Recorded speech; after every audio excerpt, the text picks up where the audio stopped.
It was a calm winter morning. The skies were clear, the sun just beginning to rise over New York, and the passengers of Eastern Airlines Flight 401 believed they were on a routine flight to Miami. Families, business travelers, vacationers, everyone was quietly settling in, thinking of their plans for the day ahead. In the cockpit, Captain Bob Loft adjusted his controls with the calm precision of a man who had spent more than 30,000 hours in the air.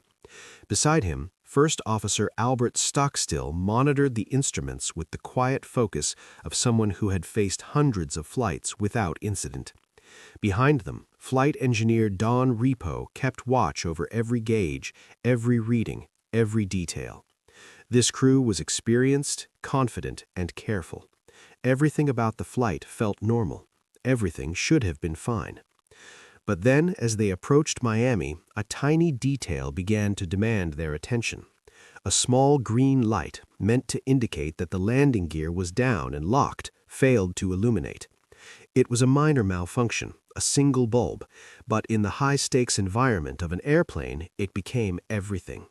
The crew could not be sure whether the landing gear was safely deployed. Captain Loft decided to play it safe. He would not risk landing with uncertainty. The plane climbed back into the sky, entering a holding pattern above the dark expanse of the Florida Everglades. The engines purred steadily. The weather was perfect.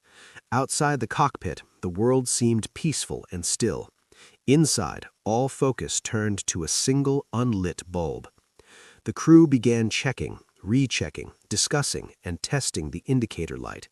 Every eye was inside the cockpit, every thought consumed by the small, stubborn problem.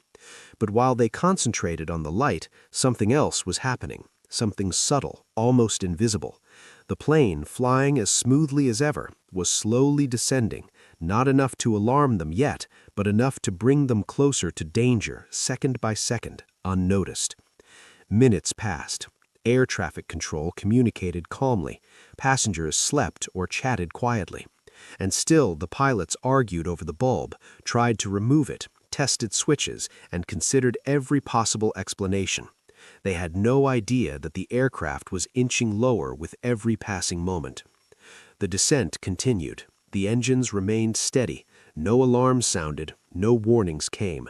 The Everglades stretched endlessly beneath them, dark and silent, hiding the deadly reality that the pilots did not yet see. The plane's altitude decreased imperceptibly, a creeping threat that would soon become catastrophic. Finally, realization struck, but it was too late.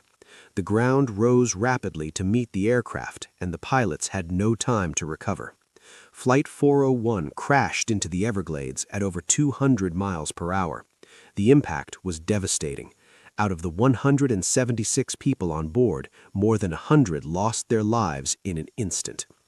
Investigators later determined that the crash was not caused by mechanical failure, or by a storm, or by any visible danger outside the cockpit. It was caused by something far more human: distraction.